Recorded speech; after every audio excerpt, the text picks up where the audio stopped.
Hey, what's going on, everybody? It is Aaron Trevino here, and we have a terrific guest today. We have one of the titans of Central Texas real estate. We have Matt Teifke. How you doing today, Matt? Hey man, I'm doing good. It's a pleasure to be here, and I never heard my name put like that, but I'll take it. I appreciate it.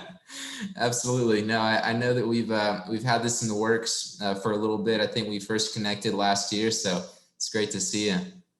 Yeah, man, it's a beautiful day and Monday. We're getting after it, so I'm excited to be here. That's right. It is Monday, one of my favorite days.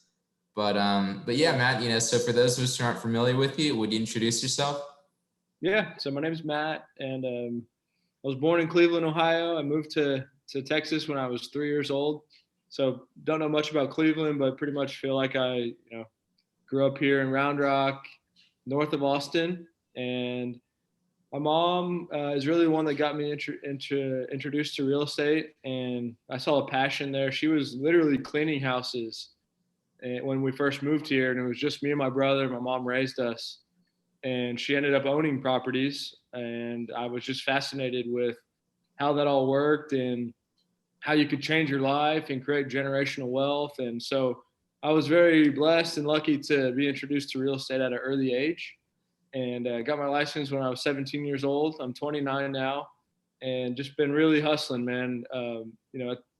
Working hard, grinding, finding a lot of people that I can get myself around and learn from, and try to help others along the way. And at the same time, I feel like I've been in one of the best markets in the world. So I've been able to benefit from that, and just trying to build a great business, stay really entrepreneurial. So happy to dive in on any of my career, but ultimately just been passionate and really worked hard for a long time at it. And yeah, man, I'm just super excited about the future. Every year gets better with real estate. You get to meet more people, your assets go up in value, you build a bigger network, and it's just cool to see the results from putting in that work, and get that snowball effect. Yeah, absolutely. So I'm just curious, from the time I guess you were growing up, you were kind of seeing a bit of real estate. What about real estate is special to you, or what really speaks to you about the industry? What it is for me was when I was learning about owning real estate, that was the key, because I had worked all kinds of jobs growing up. I worked doing asphalt and paving and striping, construction. I worked at a rock yard, and I enjoyed it in some ways. Like I feel good when I go do physical work, but I knew that I didn't want to do that for my entire life. And the biggest thing for me was not wanting to look at a clock. I said Happy Monday, but a lot of times I don't even know what day it is, because I don't look at it as on and off. It's just a lifestyle. And so, understanding that you could put a down payment down and somebody could pay off your house over time was a concept that really resonated with me. And I saw, like, hey, I could just create assets and pay it off in 10, 20 years, retire, and have cash flow. And so that's what really got me intrigued. And then along the way, I've kind of tried to learn as much as possible. First, on, like, I started with leasing, and then I got into buying and selling, and then I got into owning. And I always just wanted to build a good foundation and core to build on top of.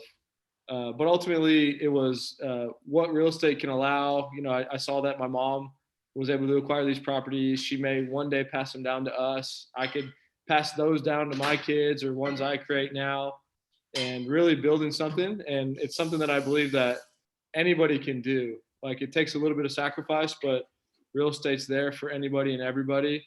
And so I've just always been intrigued by it. And the other thing is, I was always honestly, I was scared of people telling me what to do. I didn't like that, and I don't like telling other people what to do either. And so I think a big part of it was I was running towards being my own boss and being able to do what I wanted, and I saw that real estate would allow that. Yeah, it kind of sounds like there's a big freedom component to it, right? That the real estate industry offers you freedom that maybe another industry wouldn't. Yeah, I think that's exactly what it is freedom that real estate provides. Yep, I think that's the exact best way to put it, in my opinion. Yeah, absolutely. Maybe for someone who's not too familiar with the real estate industry, they know they want to build a portfolio. If you're starting at square one, where do you even begin?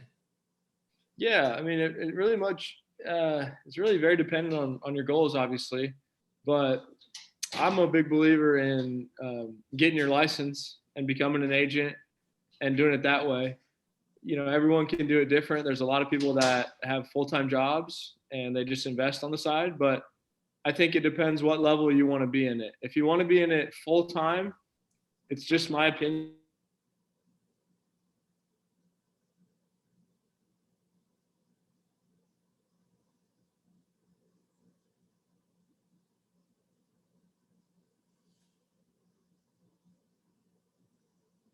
constantly. And I always say, like, to our team, if you can have staying power, if you can be in the real estate business and stay in it, there's always a big potential deal around the corner. And to have your license and to show people houses, you go look at 15 houses on a Saturday. Maybe they don't want to buy them, but maybe you want to buy them, or maybe another client wants to buy them. It just keeps you in the game.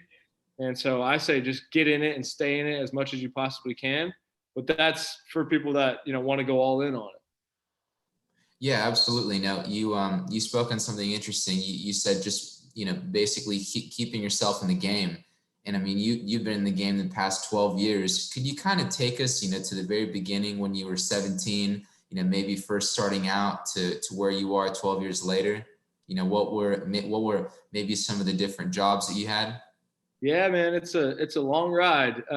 So just cut me off where you want to. I don't want to talk too much without providing the value. But my first job was at a mom and pop brokerage in Corpus Christi, where I was going to school, and I was doing, it was called Garandine and Associates, and I was helping people buy and sell. I was first one in, last one out of the office.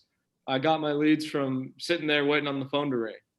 And I would just take any lead I could and I would do the best job I possibly could and try to get referrals. And so I did that for 2 years. Um, Ended up getting the rookie of the year, which I was pretty proud of because I was a full-time student, but I still got that rookie of the year, competing against people that were doing it full-time just as an agent. And then whenever I graduated college, I was doing pretty well. I was in my third year. My first year I made some money. Next year I made a little more. Back to that snowball effect that I was talking about.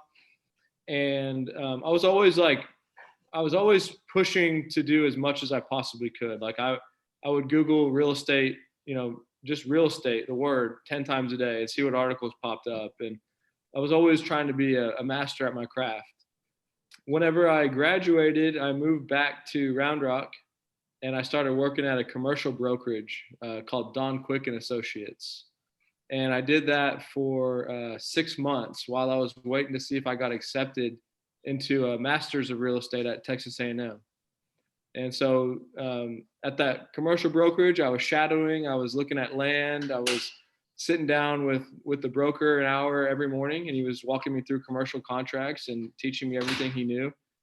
And then I got accepted to A&M, and they have a master's of real estate degree. And so I did that for a year and a half. And while I was there, I worked at a apartment leasing company. I also got my appraisal license, and my thought process was, if I can learn to value properties, I can be a better investor. And then whenever I graduated, I moved back to Round Rock.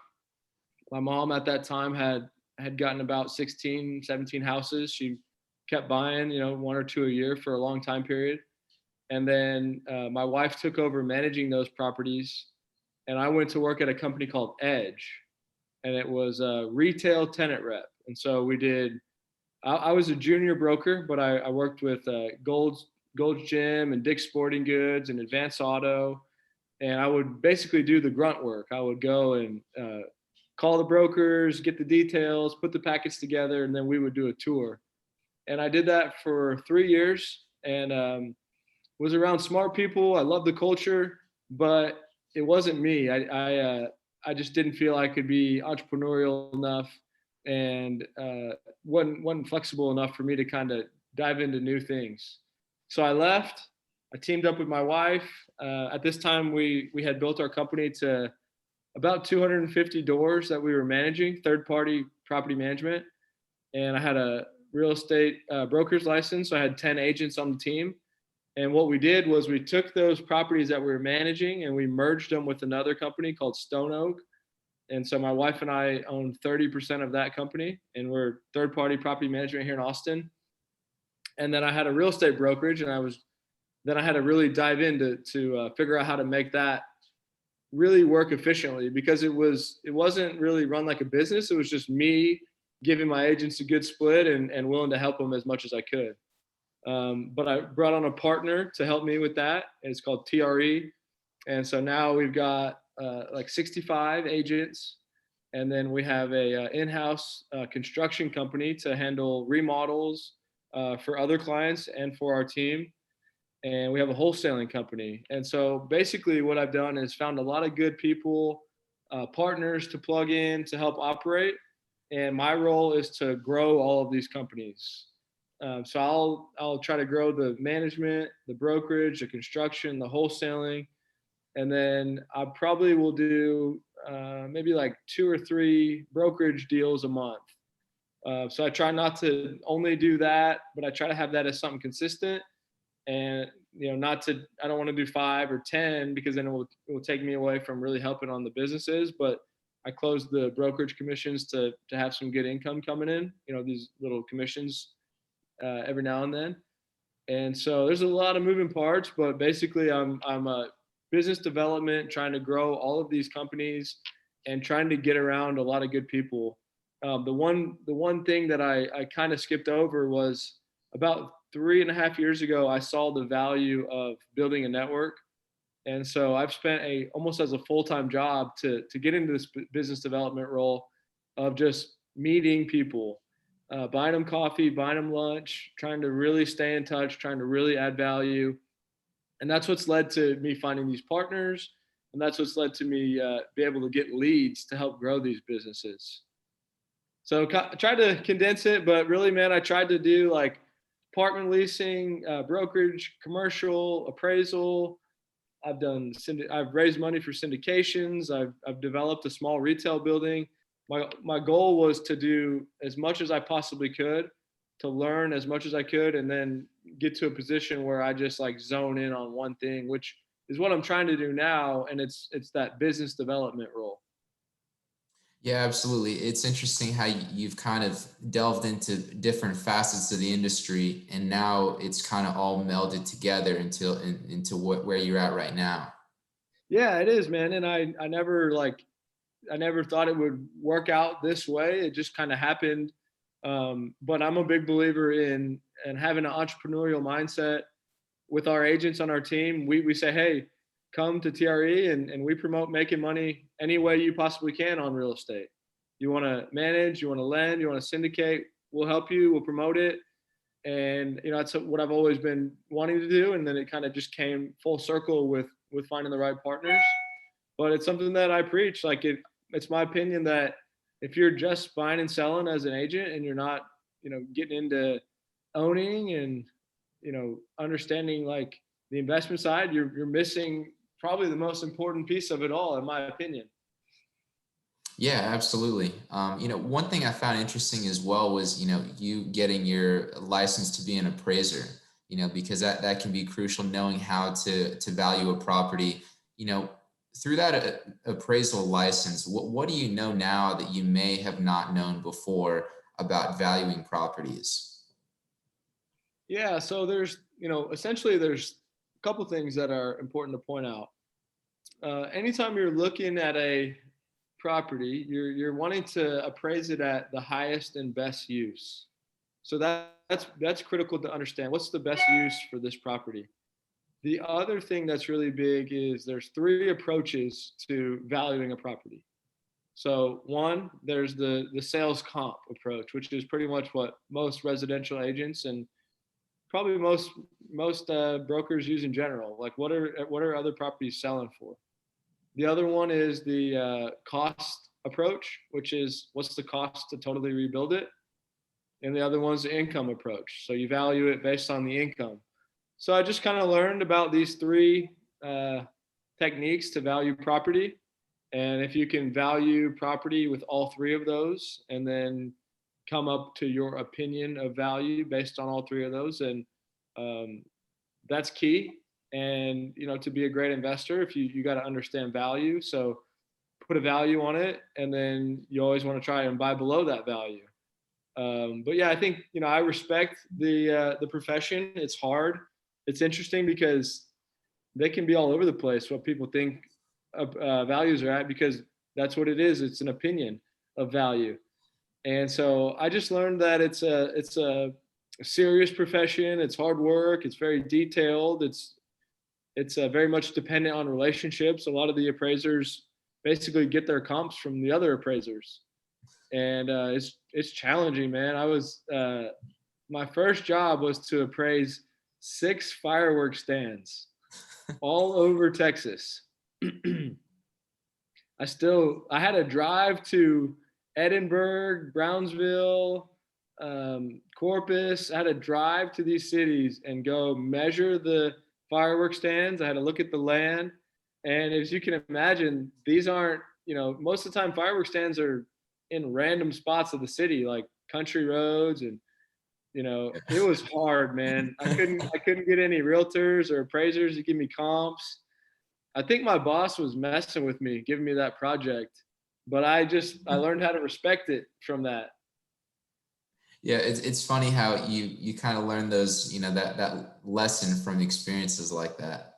Yeah, man, it was intense, but yeah, valuing, that's what I took from it is, understanding the different ways, and then trying to figure out how to apply that on an investing approach.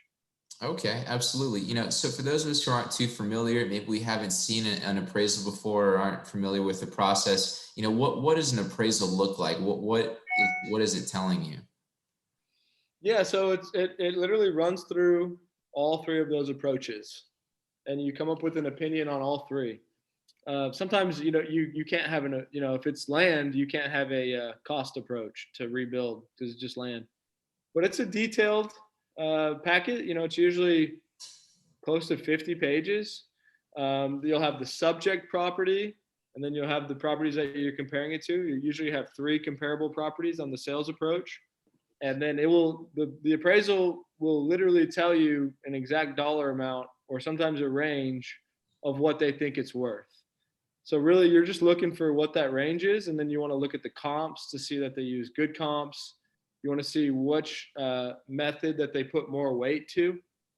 Was it the sales over the income, whatever it was, and you can talk to these appraisers sometimes. They're not always 100% set. They're if you have new comps, they'll add the comps. If you have new information, they'll take that into account.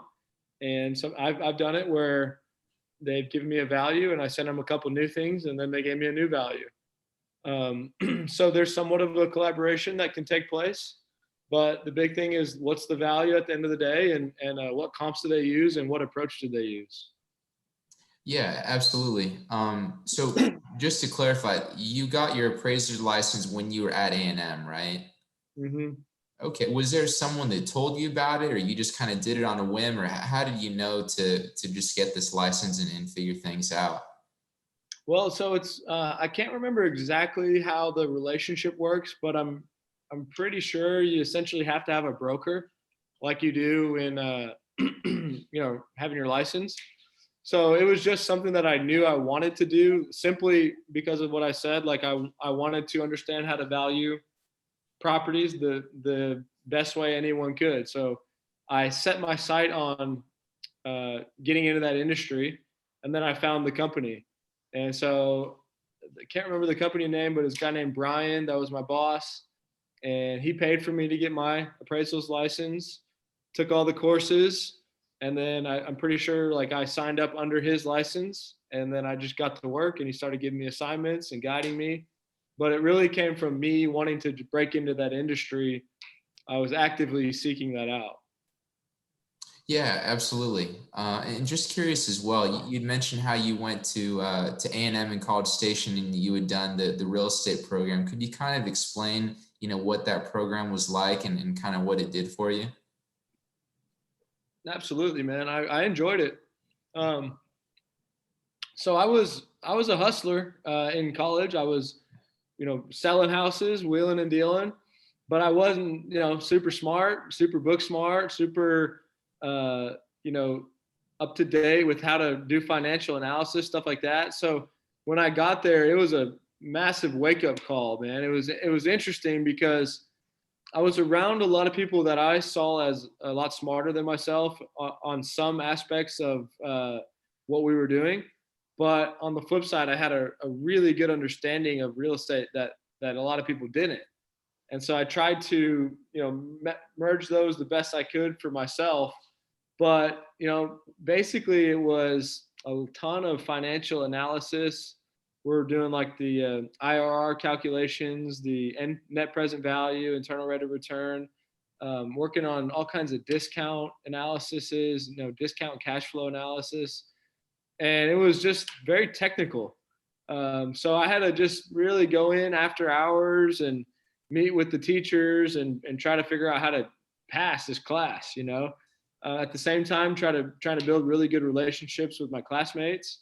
It was, in my opinion, it's the best program there is. It's 100% commercial based, but you start out with like real estate principles, and then you get into real estate law and valuation classes, and all of the classes were taught by people that were actually in the field doing the work. Like the real estate law class was taught by a real estate attorney. The appraisal class was taught by an appraiser, and these were like big time appraisers and big time attorneys. We also had a class on Fridays where somebody would come in and speak to us, and it would be big time, like CEO of Hines Development or CEO of JLL, and they would come and talk to the class, and then we would be able to go and buy them, or not buy them, but we'd go to have lunch with them and get to know them. So that was cool. My senior year or my last year, I did a project on self storage. There was like a development competition, and you had to come up with a development and pitch it to some investors. And we got self storage, and we actually won, and we won $1,000 each, which is cool. And we did a great presentation and had a great group. But I also think that part of the reason we won was because everyone at that time was really intrigued with self storage, and it was like a really cool asset class to talk about. And so, we were really educating a lot of people, and in some ways. But yeah, so most of the people that go there, they go and work at Goldman Sachs and JP Morgan, and they become analysts. And I just wanted to go get that knowledge and then come out and try and be entrepreneurial with it. Yeah, absolutely. It's interesting how it was able to kind of, I guess, stretch your mind in a sense, because you would kind of mention how you were with a lot of people who were, pretty financially savvy with the technical parts, but you had brought, that plethora of real estate knowledge because you were in the industry. Yeah, it is interesting, man, and it's you can apply that in a lot of different ways, and none of them, maybe one or two, but very few of them had any kind of experience like I did. So when I was learning it, I was able to think about it a little differently. Um, yeah, so it was fun, man. I enjoyed it. I got the Aggie ring, which was a big deal for me because it was, I didn't go to a prestigious undergrad. A&M Corpus wasn't very prestigious. I couldn't get into UT. I don't even think I got into Texas Tech. And you know, and I not that there's I not that there's anything wrong if people can't get into those schools, but it was just I didn't have the grades, and to get into and get a master's at A&M was a big deal for me. And so I was happy, and now I can kind of plug into that network, and at the same time it gave me a confidence that I feel like I can be in a room and talk real estate with anybody. I can understand the language, and I can figure out ways to add value, and so it's a big confidence for me for my career, and understanding that I've put in the work. And I try to keep in touch with a lot of those people, and I highly recommend the program for people that are wanting to. I say if you're wanting to be in real estate for your career and you're considering it probably does make a lot of sense. But obviously, you can get education from anywhere, and so I just think it was a commitment. And if you're wanting to be great at this, like commit to learning and understanding things, and can be super valuable. You know, you can figure out different ways to add value for clients or, partners, whatever it may be. Yeah, absolutely. So did you do this remotely, or you had to physically be in College Station, or how long was what was the program? It was, I was there. It was a year and a half. And so I moved from Corpus, or actually I was already back in Round Rock. I moved from Round Rock to College Station and was there for a year and a half. And then I moved back to Austin when I graduated. Okay, very good. So I know you mentioned a few times kind of, regardless of where you were, what job, you were starving for that entrepreneurial aspect of it. What does entrepreneurship mean to you? Man, that's a great question. I think it just means to be able to have your own ideas and go execute on them. It means that you can try things that other people haven't tried. It means you can fail and be okay. You got to give yourself the ability to fail, because that's what happens when you're taking risks. It means taking risks. It means thinking outside of the box, and doing things the way you want to do them. And so I love all those concepts. And entrepreneurial mindset is that. And testing out new businesses, testing out new concepts, new partnerships. It's just always trying to think and be ahead, and take those risks, and not caring if you fail, just getting back up and going again. Absolutely. Why do you think that sort of A to B testing, why is that scary? It almost seems like it's scary for people to do that, to kind of go out on a whim and try something new. Man, I don't know. That's a good question. I mean, for me, it's just natural. I'd rather I'd rather fail than wonder if what if. And I'm not sure. I think I mean, I'm naturally very risky, and so maybe some people don't have that. And it's not like I'm saying this is the only way to be. But I also think maybe people think that they're more stable where they are, and they don't realize that that's not 100% always true. Like, you may think that you're very stable at your job, but your job could go, or your pay could go. And the way I put it, just for me personally, is I'm either betting on somebody else or I'm betting on myself, and I'd rather bet on myself.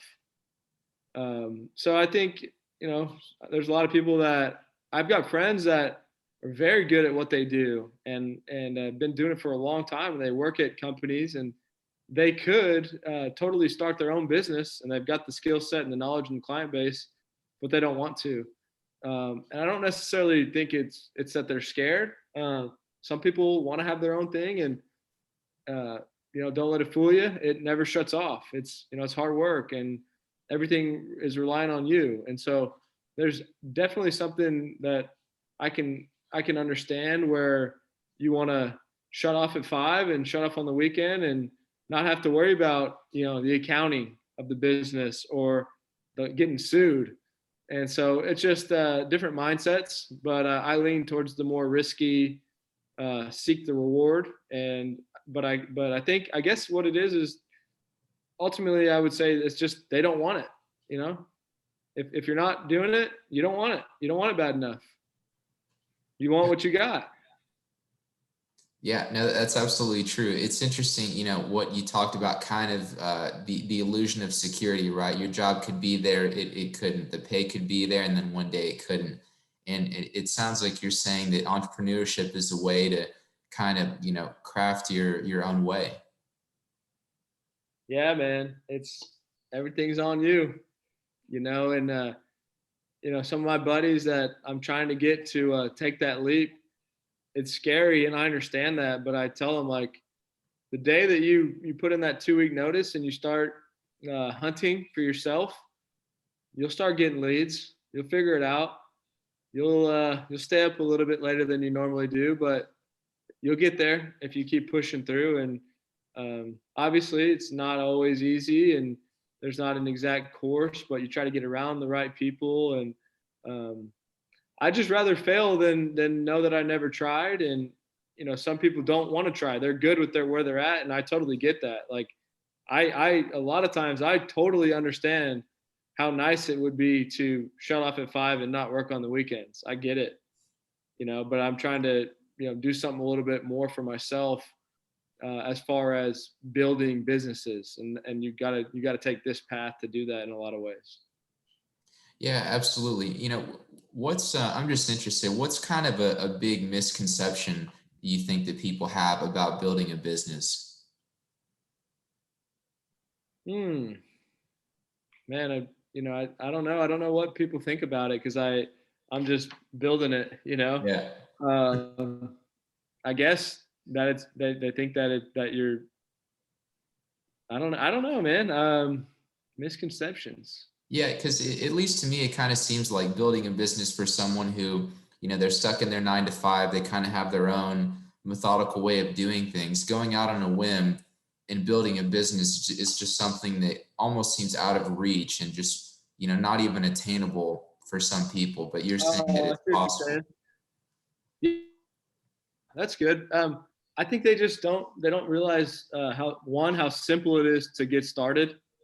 You go file an LLC, you're in business, baby.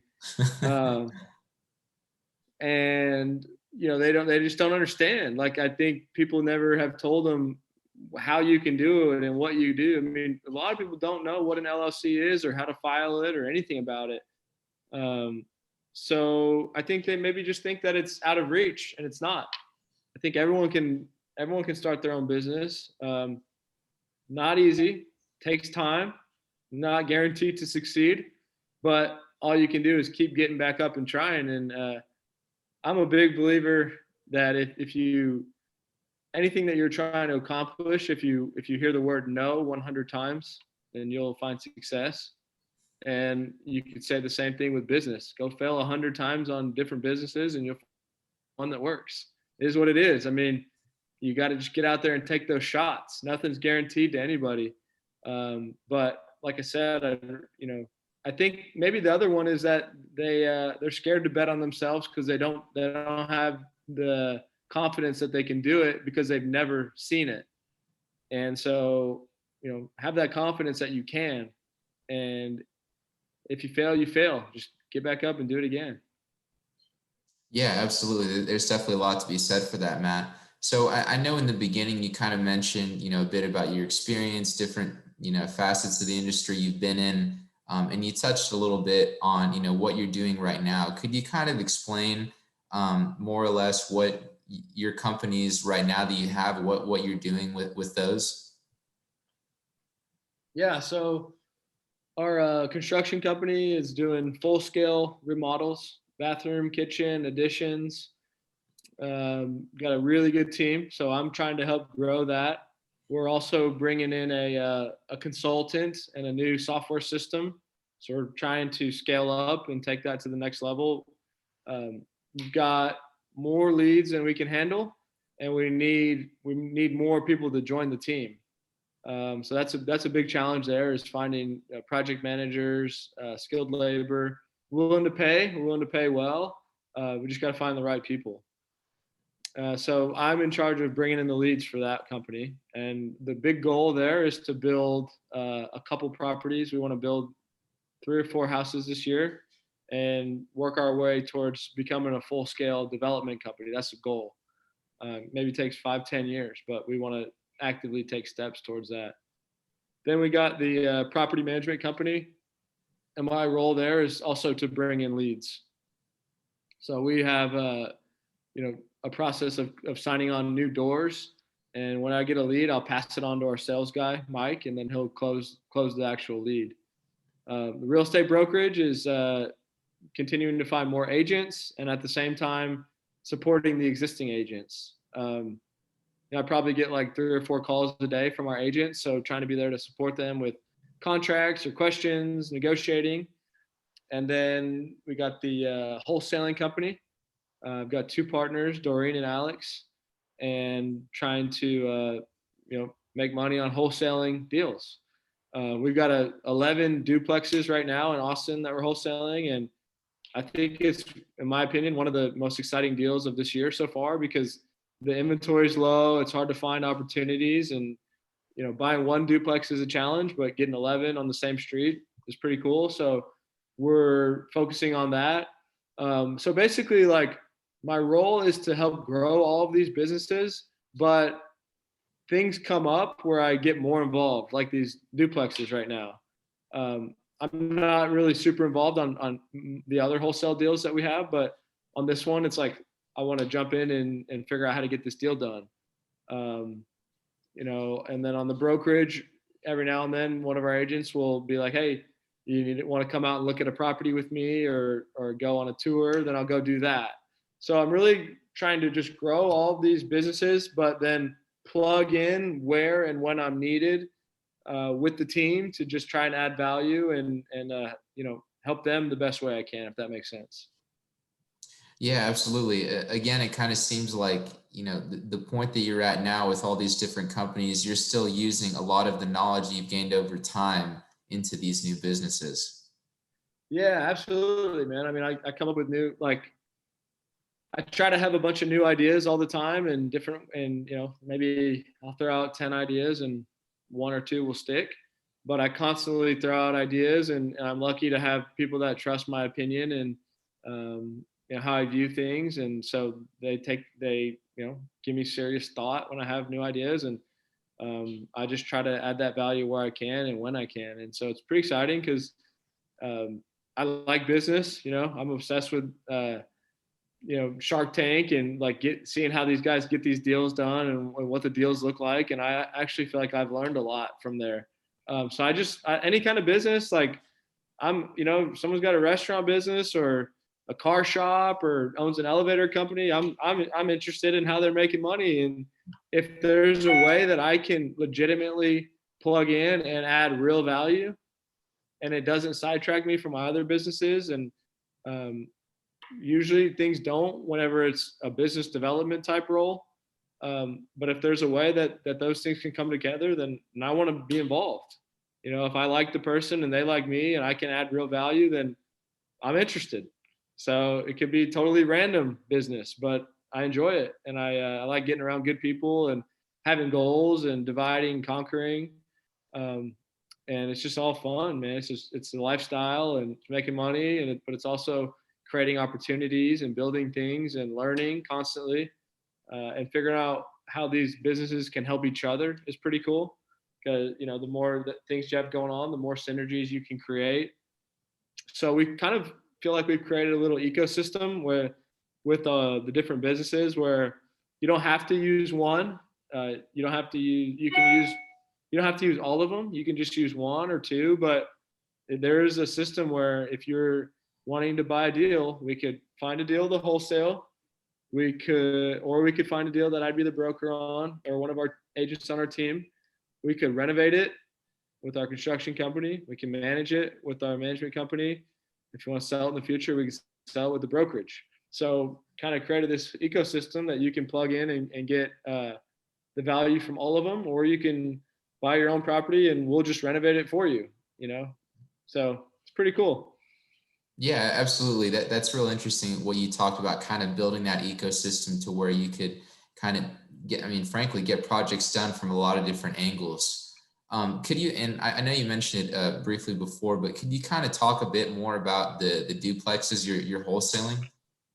Yeah, man, it's fresh on my mind for sure. So, in this market right now, I've never seen anything like it. Right now in the city of Round Rock, there's probably about 20 active listings in the entire city. And it's I call it Opportunity City. I think, over the next 20 years, we're going to see massive growth, but there's a massive inventory shortage. So if you want to buy a duplex right now, there's probably a 90% chance that you're going to be competing with 20 offers. So we've got 11. They're all in the same street in Round Rock, and they're all contiguous. So it's almost in some ways like its own apartment. They're not priced at a massive discount, but they're priced where I think someone can still make money. But what I tell people is, and we've got 60 days to close as of Friday.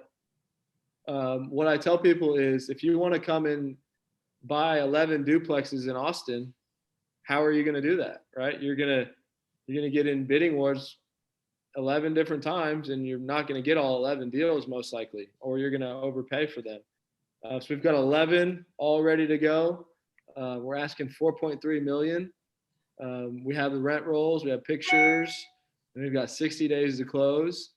And we're looking for someone that, maybe a 1031 buyer, or somebody who just wants to get a big transaction done at once.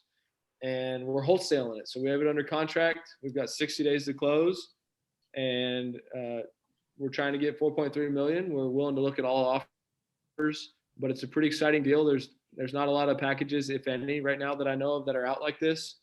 And so my phone's blowing up. For the last 3 days, I've probably talked to 200 people, and we just want to work with someone that's going to close it. We're not really interested in like bidding wars or playing people off each other. We just want to get a deal done. We're pretty transparent. We're pretty easy to work with. We kind of understand both sides on being the buyer or the seller, and we just want to make an efficient deal and get it closed. And that's our big challenge for the next 57 days. Yeah, yeah, absolutely, Matt. So I'm just curious as well. These duplexes, are they new construction, or are they older duplexes, or what do they look like? They're older. They're all 2.2s. I think they're 70s. I'm not 100% sure. But no, definitely not new, and they're not run down, but they're also not totally renovated. They're just kind of, I don't know how to put it, but average. They're all fully leased. People have been living there. I don't think there's any major issues. But yeah, it's on a street called Green Lawn here in Round Rock, and yeah, we're ready to get them sold, man. We'd love to try and sign something up this week or next week, but there's a lot of interest, which is cool. But it's not cheap. That's a lot of money, and finding the right person is our biggest challenge right now. Yeah, absolutely. Like anything else, finding the right person is crucial. And you mentioned something earlier, talking about a bit about development, and talking into the future, 5 or 10 years, you would like to be somewhere. In those 5 or 10 years, where would you like to be from a development standpoint? Yeah, I mean, I'd love for our business to.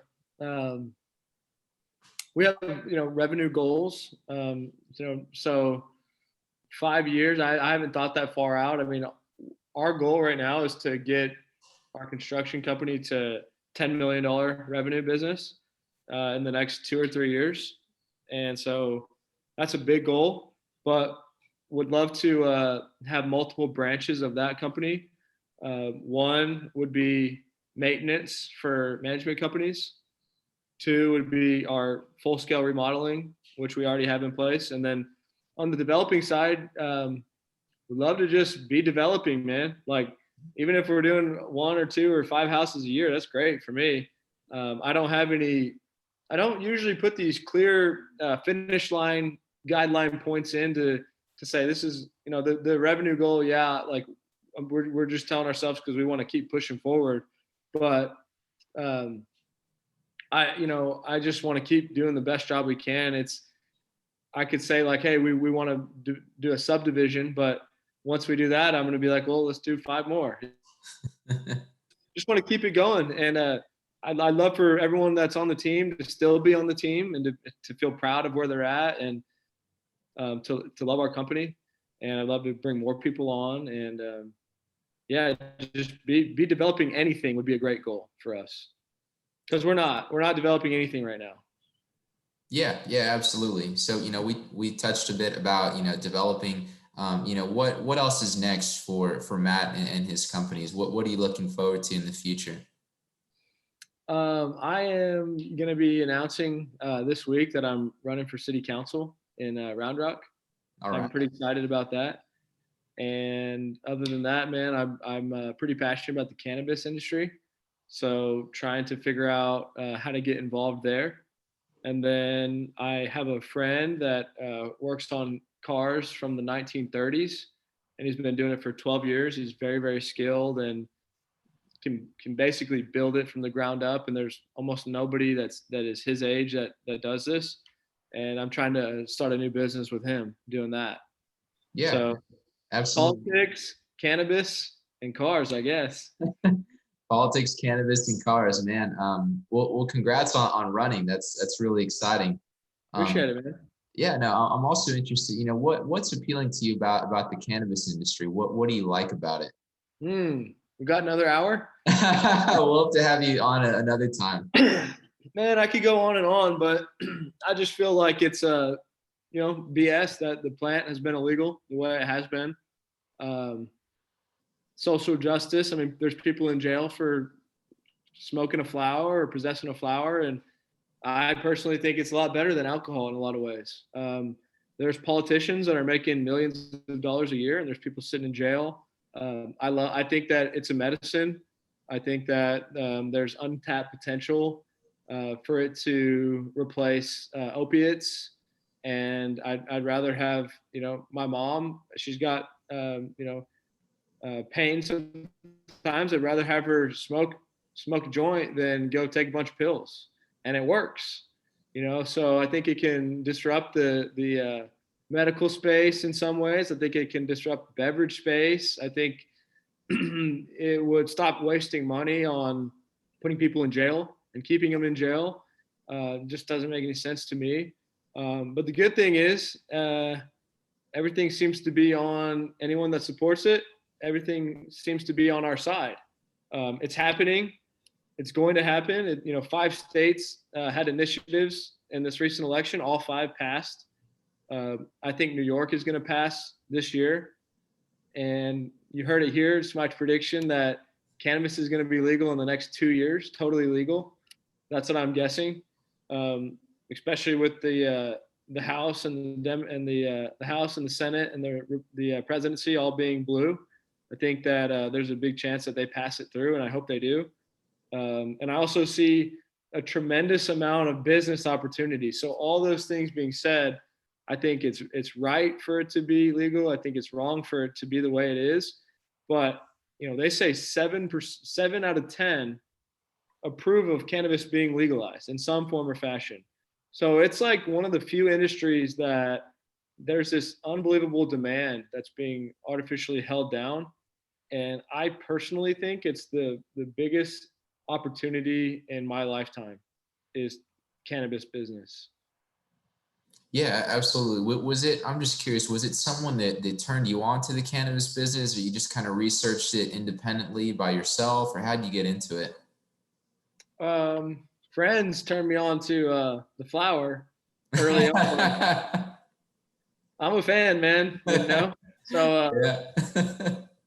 yeah, so that was that. I was just felt passionate about it. I felt first time I smoked it, I was like, wait a minute, I thought this was something else that could kill you, or that would make you do all kinds of stupid stuff. Like, I've anytime I've ever smoked with people, it's been a great experience. I've got to know them. We've relaxed. We've had deep conversations. I heard this recently, and I believe it. And it's like, put 5 guys in a room drinking, they start a fight. Put 5 guys in a room smoking, they start a band. And it's like, it's a peaceful thing. Like, I don't really see almost any. I mean, sure, there's some negatives to it. Smoking is one of it, like fire in the lungs. But that's why I'd much rather have these beverages come out that are coming. If you could have a beverage and have 5 milligrams of CBD and 5 milligrams of THC, that's great. And hemp has a ton of uses that can disrupt a lot of things. And I'm sorry, who brought me on? Yeah. So on the business, like, I just enjoyed the flower and what it could do. And then I just started looking into stuff. And I know a lot about, most of the companies. There's a couple big ones in Canada. There's some big ones in the US. They call MSOs, multi-state operators. And one of the biggest MSOs, Curaleaf, they're doing $250 million in revenue a quarter as of last quarter. So they're probably going to do $1 billion this year. And I have the mindset and passion towards this industry where I'm trying to stay ahead of the curve. I'm getting some of these CEOs on our podcast. I'm getting to know them. They text me, and like, I just feel like the only reason I'm able to do that, like, I feel like I shouldn't be able to get these guys on my podcast. They're running like $10 billion companies. And it's because no one's looking at it. And I feel like in 5 to 10 years, everyone's going to know the names of these CEOs, just like they do Tim Cook or Bezos or Elon Musk. I think they're going to know these cannabis CEOs, but nobody knows them right now. And so I see a massive opportunity there. Yeah, no, that is really interesting. I guess not really on a cannabis note, but since you mentioned CEOs, I've got to ask it. How are you able to talk to Grant Cardone? Massive, massive follow up and striving to just connect with people. That's how I get all these other CEOs. I'll give you this is my little tip. So I was and I was waiting to get accepted in this room because Grant was going on this like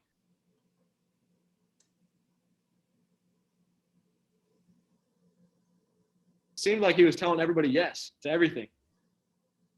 Do they sorry, I said internet good? It's a little spotty, but that's all right. Okay. Yeah, so like someone said, "Hey, can I get you on your podcast?" And he said, "Yeah, email Annie at grantcardone.com, something one of the certain email address." And then I just emailed that email address and I was like, "Hey, I heard you on Clubhouse and you mentioned you'd come on a podcast." I didn't say my podcast, I said you'd come on a podcast, and yeah, we scheduled it, man. It's actually happening tomorrow. Is it really? Yeah. Wow, how about that? I'm sure you're excited. Oh yeah, I'm pumped, man. I'm just curious. I mean, I'm obviously going to listen to it, right? But what do you want to ask Grant Cardone? What do you want to know? You know what I want to do is I want to get his cell phone number, and I want to stay in touch. Like I play this game where I'm big into meeting people, and if I just get someone's number, like I feel like a lot of people would screw that up, but I kind of feel like I have a good way to play these things. Like I am confident that I can add value for him, and I'll just try to add value over the years. And if I add enough value, then maybe I'll partner on a deal one day. So I think I could bring investors. I think I could help him market. So I don't have a ton of questions. I just want to get in front of him and help him in what he's doing. I guess that the biggest question I could find out is what are his challenges and what are ways that I or other people can add value, and then me try to truly figure out how to do that. Yeah, absolutely. That's pretty neat being able to meet someone of that caliber in the real estate world. Yeah, man, I'm pumped up. Yeah, no, I'm pumped up to see it. Well, Matt, is there anything else that you haven't said that you really just like to hammer home? Man, just if you're having any kind of thoughts on doing your own thing, like just go try it. Reach out to as many people as you can to get their opinions and advice. I'm more than happy to help any way I can. We have a YouTube channel, podcast, all this stuff that we constantly put information out on. I appreciate you doing this, Aaron. I appreciate your time. So, hey, I just say go get after it, man. Like, don't make any excuses, and no one's gonna do it for you. These are simple concepts, but I do believe in them, and I'm happy to literally help any way I can. If anyone has any thoughts or questions or ideas, call me. I'm easy to get a hold of. I care about people changing their lives. I've seen how it happens, and I want to help that, and I want to just get around a lot of great people and go accomplish some cool things. Yeah, absolutely, Matt. So maybe someone's listening. They're interested. Maybe real estate, a bit of cannabis, or whatever. Whatever industry they're in. Where can we find you? How can we get in touch with you? Cell phone number right here, 512-914-4806. mattteifke@gmail.com. I'm on Instagram. I'm on Facebook, Twitter. I'm super easy to get a hold of. Okay. Yeah, absolutely. Well, Matt, I've really enjoyed our time. I've learned a lot about you, not only about what you do, but a lot about, the appraisal process, different, brokerage, wholesaling, cannabis. We really run the gamut, and you've been a terrific guest. So thank you. Hey, I appreciate your time, man. Thank you as well. Talk to you soon. Yeah.